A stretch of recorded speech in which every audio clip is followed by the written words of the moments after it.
गणेश गोदियाल ने खनन नीति को लेकर बड़ा आरोप लगाया है। गोदियाल का कहना है कि उत्तराखंड में कोई नया मधुकोड़ा ना बने। उन्होंने कहा कि वो सरकार को आगाह करना चाहते हैं कि जिस तरह खनन की गतिविधियां चल रही हैं, जिस तरीके से पिछले 100 दिनों में पट्टे जारी हुए हैं, सेटलमेंट किया जा रहा है, वो उत्तराखंड के गरीब लोगों के साथ धोखा है। गोदियाल ने कहा कि खनन को लेकर सरकार जो भी करने जा रही है उसकी निगरानी जजों की कमेटी से करवाई जाए। कांग्रेस प्रदेश अध्यक्ष का यह भी दावा है कि वो जल्द ही दस्तावेजों के साथ सामने आएंगे और खनन से कमाई की सच्चाई लोगों के सामने रखेंगे। आपको बता दें कि झारखंड के पूर्व मुख्यमंत्री मधु कोड़ा करप्शन के मामलों में सवालों में घिरे रहे और मेरा आरोप है कि वो कोई अर्हताएं पूरी नहीं हुई।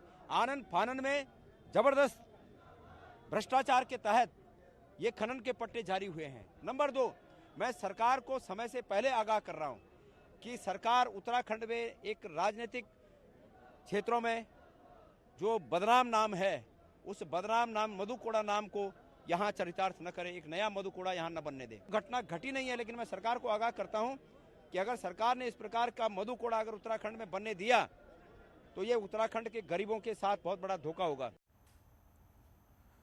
उत्तराखंड में धारचूला ऐसी इकलौती विधानसभा सीट है जहां पर अब तक कमल नहीं खिल पाया है। इस सीट पर बीते 4 चुनाव में बीजेपी का खाता तक नहीं खुला है। ऐसे में इस बार बीजेपी हर हाल में इस सीट को अपनी झोली में डालने का प्लान बना रही है।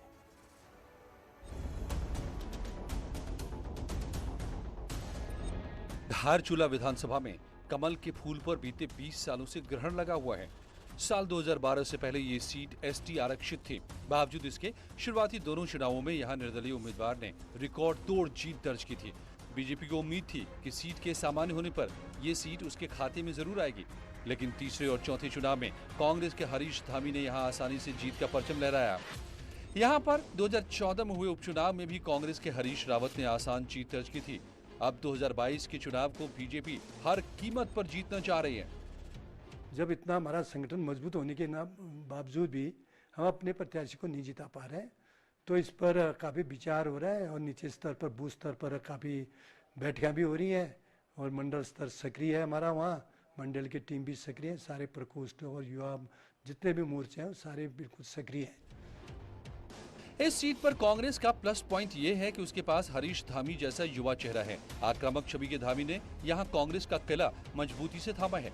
आलम यह है कि लोकसभा चुनावों में भी कांग्रेस यहाँ बीजेपी से आगे ही रहती है। यही नहीं, बीजेपी ने इस सीट पर हर चुनावों में नया चेहरा मैदान में उतारा है। बावजूद इसके जीत उसके दामन से दूर ही रही। चीन और नेपाल बॉर्डर की ये सीट सूबे की सबसे दुर्गम विधानसभाओं में एक है। ऐसे में कांग्रेस इस बार भी इस सीट को लेकर पूरी तरह उत्साहित है। देखिए, मुंगेरी लाल के सपने हसीन होते हैं, सपना देखने दीजिए। भाजपा ने अगर काम किया होता तो निश्चित तौर पे भाजपा को सीट मिलती। भाजपा ने हमेशा धारचूला में राजनीति करने का काम किया, कभी विकास का काम नहीं किया। आप देख रहे हैं 4.5 सालों से इनके जो प्रदेश के जो मुख्यमंत्री थे उन्होंने हमेशा धारचूला के साथ अनदेखी किया। 2022 के चुनावी रण में कांग्रेस और बीजेपी पूरी तरह कूद चुकी है। सियासत के इस फाइनल मुकाबले को जीतने में कोई भी पीछे नहीं रहना चाहता। ऐसे में अब ये देखना दिलचस्प होगा कि धारचूला में क्या इस बार बीजेपी जीत का स्वाद चखेगी या फिर कांग्रेस के हरीश धामी हैट्रिक लगाने में सफल होते हैं। न्यूज़ 18 के लिए पिथौरागढ़ से विजयवर्धन उप्रेती की रिपोर्ट।